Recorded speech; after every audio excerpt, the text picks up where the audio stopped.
Hello friends, welcome back to my YouTube channel Ragni online classes.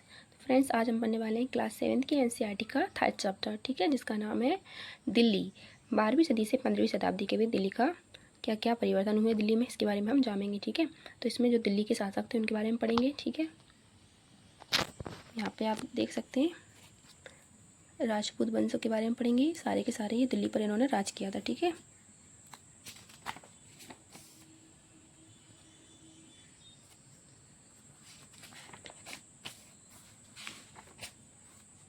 तो चलिए start करते हैं वीडियो। और अगर आपने अभी तक मेरे चैनल को सब्सक्राइब नहीं किया तो प्लीज़ इसे जल्दी से सब्सक्राइब कर लीजिए, ठीक है। अध्याय 3, जिसका नाम है दिल्ली सल्तनत, ठीक है। तो 12वीं सदी में जो दिल्ली थी उसमें सुल्तानों की जानकारी पढ़ेंगे। अलाउद्दीन खिलजी वर्सेस मोहम्मद बिन तुगलक के बारे में पढ़ेंगे। न्याय चक्र में जिसमें मिन्हाज ए सिराज है उसके बारे में पढ़ेंगे। दिल्ली सल्तनत के विस्तार जिसमें गैरिसन शहर और भीतरी शहर उसके बारे में पढ़ेंगे। खिलजी वंश और तुगलक वंश के बारे में पढ़ेंगे। और ऊपर है 15वीं और 16वीं सदी में दिल्ली में क्या क्या परिवर्तन हुए, इन सब के बारे में हम पढ़ेंगे, ठीक है। तो स्टार्ट करते हैं नीचे।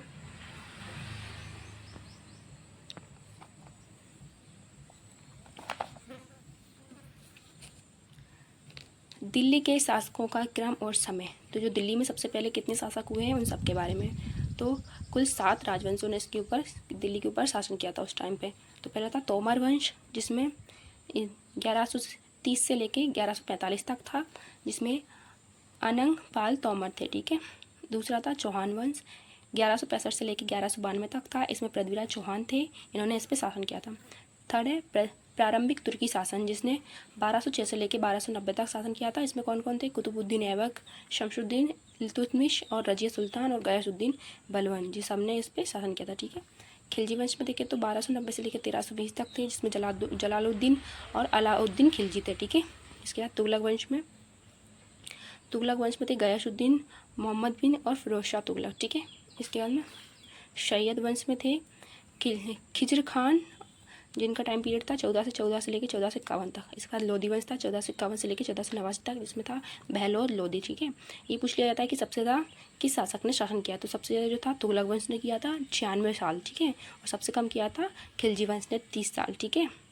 और बाकियों ने प्रारंभिक जो तुर्क थे उन्होंने किया था 86 वर्ष, सैयद वंश ने 36 और लोधी वंश ने 75 साल इन्होंने शासन किया था, ठीक है।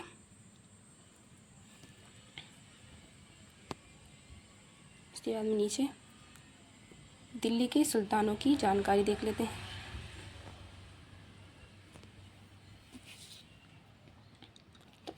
अभिलेख, सिक्के और स्थापत्य से इनकी जानकारी मिलती है। इसके बाद शासक के दरबारी से। इसके बाद न्याय चक्र से, जिसमें था फ़क ए मुदविर ने दिया था, ठीक है। जो 13वीं सदी के एक इतिहासकार थे, इन्होंने रजिया के बारे में कहा था, ठीक है। तो उन्होंने रजिया के बारे में क्या कहा था? तो रजिया के बारे में उन्होंने कहा था कि जो रजिया है वो इल्तुतमिश की बेटी है। इल्तुतमिश की कौन है? बेटी है। दिल्ली पर शासन करने वाली पहली मुस्लिम महिला थी। कौन थी? दिल्ली पर शासन करने वाली पहली मुस्लिम महिला थी। इसका विरोध किसने किया था? तो मिन्हाज ए सिराज ने इसका विरोध किया था। इन्होंने कहा था कि रजिया एक योग्य शासिका तो है, परंतु वह पुरुष नहीं है, इसलिए वह शासक नहीं बन सकती। और रजिया का जो टाइम पीरियड था वो था 1236 से लेकर 1240 तक, ठीक है। तो ये बहुत ज़्यादा मोस्ट है, आप इसको अच्छे से देख लेना। इसके बाद में न्याय चक्र के बारे में देखते हैं। तो जो फ़क ए मुदविर है, उन्होंने क्या कहा था कि जो राजा है वो सैनिक वेतन देता है, सैनिकों को क्या देता है? वेतन, जिससे राजस्व आता है। और राजस्व आता है तो भू राजस्व प्राप्त होता है। भू राजस्व प्राप्त होता है तो किसान खुश होते हैं, और किसान खुश होते हैं तो वो प्रसन्न रहते हैं। इसलिए राजा को क्या कोशिश करनी चाहिए कि वह न्याय और ईमानदारी से शासन करे। राजा को हमेशा न्याय और ईमानदारी से शासन करना चाहिए, इसकी हमेशा उसको कोशिश करनी चाहिए, ठीक है। इसके बाद में एक शहर है गैरिसन शहर। जो गैरिसन शहर है वहाँ पे, इसका मतलब क्या होता है? जो किलेबंदी बसाव, जहाँ सैनिक रहते थे, रक्षक सैनिकों की एक टुकड़ी हुआ करती थी गैरिसन शहर की, ठीक है। आगे देखते हैं भीतरी प्रदेश। इसमें किसी शहर या बंदरगाह के आसपास के इलाकों जो उस शहर के लिए वस्तुओं का सेवाओं की पूर्ति करते हैं उसे भीतरी प्रदेश कहा जाता है, ठीक है। इसके बाद आता है कुब्बत अल इस्लाम। कुब्बत अल इस्लाम क्या है? एक मस्जिद है, ठीक है। तो 12वीं सदी में कुतुबुद्दीन ऐबक ने बनवाई थी। किसने बनवाई थी? कुतुबुद्दीन ऐबक ने 12वीं सदी में इसको बनवाया था। 1192 में दिल्ली में ये 4 वर्ष का इसने समय लगा। कहाँ पे है? ये दिल्ली में है, और इसमें इसको बनाने में 4 वर्ष का समय लगा था, ठीक है। ये मस्जिद हिंदू और इस्लामिक कला का अनूठा संगम है। तो ये जो कुब्बत अल मस्जिद है जो हिंदू और मुस्लिम का क्या है, एक इसकी कला का एक अनूठा संगम है, क्योंकि इसकी जो छत और स्तंभ हैं वो भारतीय मंदिर की शैली में बने हुए हैं और इसका जो बुर्ज है वो इस्लामिक शैली में बना हुआ है। ठीक है, इसके बाद में बेगमपुरी मस्जिद, ये बेगमपुरी मस्जिद कहाँ है, तो ये मोहम्मद बिन तुगलक के शासनकाल में दिल्ली में बनवाई गई थी। कहाँ बनवाई गई थी, दिल्ली में। किसको बनाया, इसको किसने बनवाया था, मोहम्मद बिन तुगलक ने। ठीक है, राजधानी जो है इसकी जापना की मुख्य मस्जिद के तौर पर बनाई गई थी। इसकी जो राजधानी थी, जो जापना रहा करते थे उस टाइम पे, जो मुख्य मस्जिद में वो रहा करते थे, उसको इसकी राजधानी बना दिया जाता था। ठीक है, मस्जिद के बारे में पढ़ते हैं। मस्जिद जो शब्द है अरबी भाषा का एक शब्द है, इसका शाब्दिक अर्थ होता है एक ऐसा स्थान जहाँ मुसलमान अल्लाह की आराधना में सजदा करते हैं। तो मस्जिद का अर्थ होता है एक ऐसी जगह यहाँ पर जो मुसलमान है वो अल्लाह की आराधना में सजदा करते हैं। नमाज के दौरान मुसलमान मक्का की तरफ मुंह करके खड़े होते हैं। भारत में मक्का पश्चिम की ओर पड़ता है। मक्का की ओर की दिशा को किबला कहा जाता है। तो जो भारत में मक्का किस दिशा में पड़ता है, तो भारत में जो मक्का है वो पश्चिम दिशा में पड़ता है और ये लोग मक्का की तरफ मुंह करके सजदा करते हैं। और जो मक्का, इसको क्या कहा जाता है, इसको इसी को बोलते हैं, जब वो सजदा करते हैं इसको बोलते हैं किबला। क्या बोलते हैं, किबला। ठीक है, तो पूछ लिया जाता है मस्जिद शब्द का आशय क्या है, तो मस्जिद शब्द का आशय एक ऐसी जगह से है यहाँ पे लोग अल्लाह की आराधना करते हैं, जो मुसलमान होते हैं। ठीक है, और ये एक अरबी भाषा का एक शब्द है। ठीक है, मोट की मस्जिद, मोट की मस्जिद क्या है, तो ये मस्जिद दिल्ली में है। सिकंदर लोदी के शासनकाल में उसके मंत्री वजीर मियाँ भैया द्वारा 1505 में बनवाई गई थी। तो जो मोट की मस्जिद है वो कहाँ है, दिल्ली में है और इसको किसने बनवाया था, सिकंदर लोदी के मंत्री वजीर मियाँ भुइया ने। कब बनवाया था, 1505 में। ठीक है, जमाली कमाली की मस्जिद, ये कहाँ पे है जमाली कमाली की मस्जिद, तो ये दिल्ली में 1520 में मुगल सम्राट बाबर ने बनवाई थी। किसने, मुगल सम्राट बाबर ने दिल्ली में 1520 में बनवाई थी। किसको, जमाली कमाली की मस्जिद को। ठीक है, इसके बाद में यहाँ देखते हैं अफ्रीका देश है। अफ्रीका देश में एक जगह है मोरक्को, वहाँ पे 14वीं सदी में क्या हुआ, ये मोरक्को से एक व्यक्ति भारत आया था जिसका नाम था इब्न बतूता। तो जो इब्न बतूता था वो कहाँ से आया था, वो आया था मोरक्को से। और मोरक्को जो है अफ्रीकी महाद्वीप में एक देश है मोरक्को। ये 14वीं सदी में भारत आया था। कौन आया था, इब्न बतूता। ठीक है,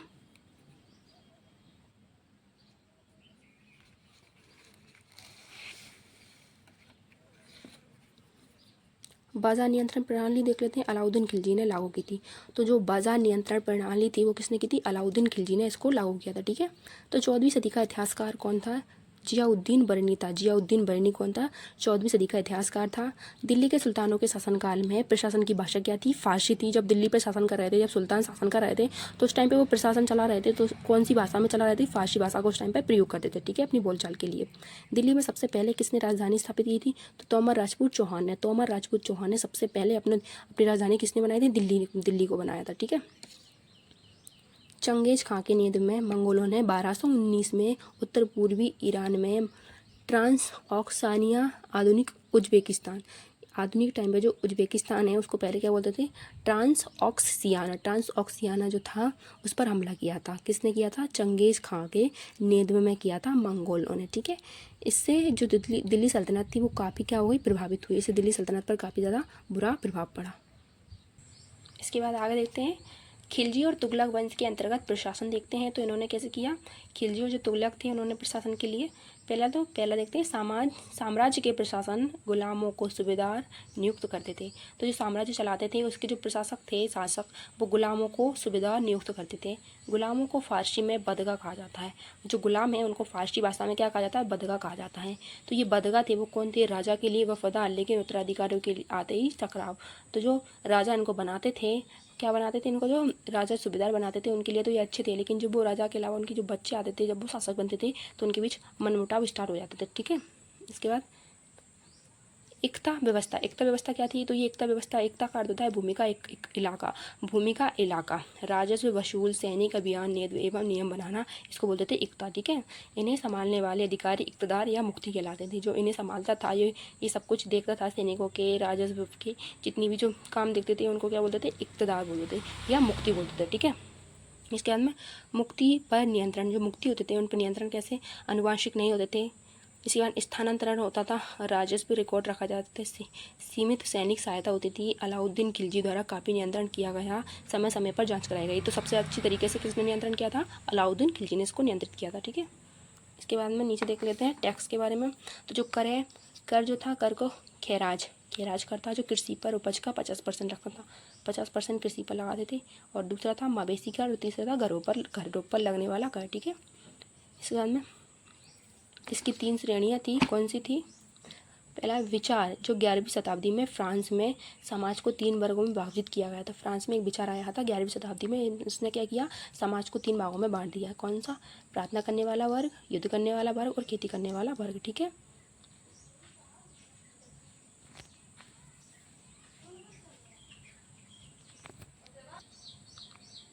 इसके बाद में विभाजन से योद्धाओं को नया समूह उभरा। जो विभाजन कर दिया था, इससे 3 भागों में इसको विभाजित कर दिया था, तो इससे जो योद्धा थे उनका एक नया समूह उभरा, जिसको नाइट कहा गया। नाइट का मतलब क्या होता था? जो धर्म और ईश्वर की सेवा में समर्पित रहते थे, उन लोगों को नाइट कहते थे, ठीक है।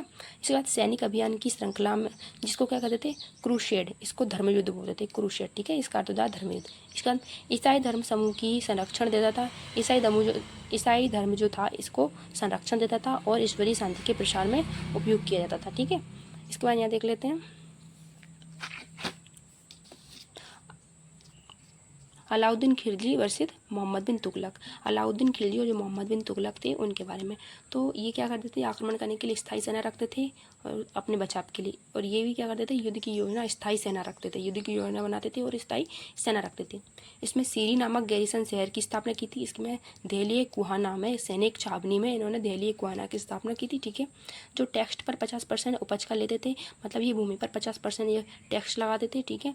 अतिरिक्त कर लगाए, अकाल पड़ गया और खाद्यान्न एकत्रित किया गया। इसके साथ कुछ उल्टा हो गया, इन्होंने ज़्यादा कर लगा दिए और इससे क्या हो गया? इनको मुसीबतें झेलनी पड़ी, ठीक है। ये लोग क्या करते थे? सैनिकों को नगद वेतन देते थे और बाजार मूल्य नियंत्रण, जो बाजार नियंत्रण था उसको अच्छे तरीके से इसने संभाल लिया था, बाजार पर नियंत्रण स्थापित कर लिया था, ठीक है। इसने क्या किया? नगद वेतन दिया और टोकन चलाए। नगद वेतन की जगह क्या करा? टोकन चलाए, इसको बोलते थे सांकेतिक मुद्रा चलाई, ठीक है। इसके बाद में प्रशासनिक कदम काफ़ी सफल रहे।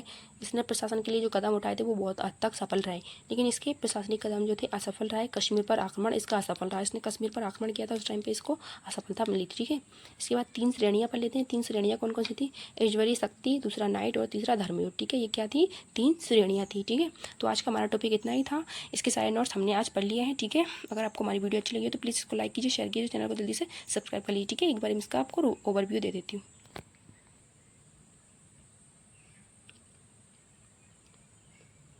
इसके सारे नोट्स आप अच्छे से बना लीजिए, ठीक है।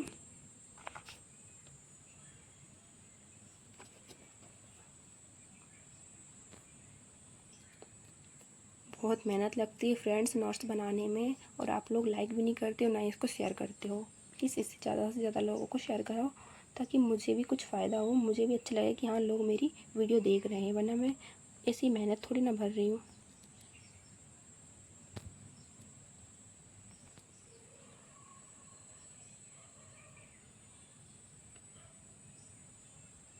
ये हमारे नोट्स कंप्लीट होते हैं, ठीक है। आप इनके साथ अच्छे से नोट्स बना लीजिए।